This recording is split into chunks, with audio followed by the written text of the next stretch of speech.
Forecasts have been on the dreary side, but of course we are used to that. At least you can see across the river to the Capitol building. Our live weather bug camera up in Frankfort showing that. But visibility, at least at the airport up in Frankfort, 3 miles you're down to. 6 miles in Lexington.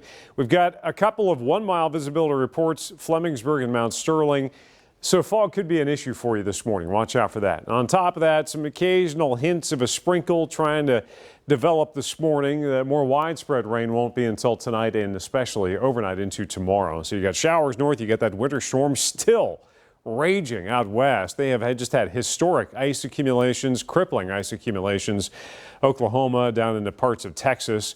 And we have 2 runs of flood-related concerns here. This is a flood watch that goes from Wichita up into southern Indiana, and then a flash flood watch from New Orleans up into the mountains. And notice how we are kind of gapped between the two.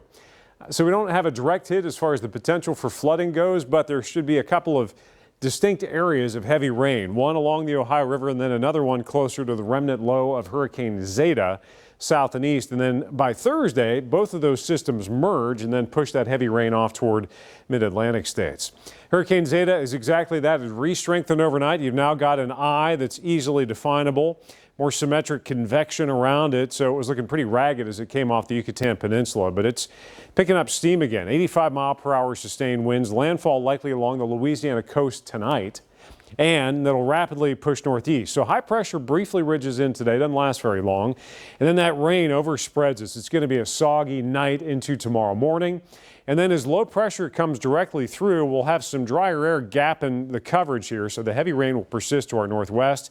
And then a secondary wave is that remnant low of Zeta, right there it is, pushes heavy rain across the mountains. So yeah, we've got a pretty good chance to get wet, and that'll continue until it finally wraps up as a cold front drops south going into Thursday night, early Friday morning. And then the big chill settles in for the weekend. About a 1 to 4 inch rainfall range, some of the heaviest rain south and east and north and west, but you may end up with an inch or 2 of rain and some localized flood concerns, especially as that rain continues tomorrow. We're in the 50s. Don't forget, daylight saving time does end in 4 days. You've also got to keep that in mind this weekend, on top of the fact that we've got Halloween coming up. We've got a Kentucky game, and then, of course, we're going to fall back Sunday morning. We've also got a full moon coming up on Halloween. I'm going to talk more about that tomorrow morning. We've got temperatures in the 60s today to 50s. I think with this front coming in, it'll really fluctuate, especially into tomorrow. But generally, the 60s out into eastern Kentucky. Notice that 50 to 70 to 80% rain chance. It gets higher as you drop south. Our southeastern counties, you are near 100% chance.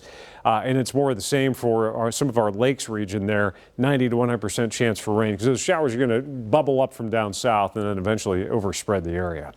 60s today, low to mid as you head south, and there you can see we will clear it out. We'll dry out. It'll run cool this weekend, but we could string together a nice 4 or 5 day run without anything beyond sunshine and cool highs.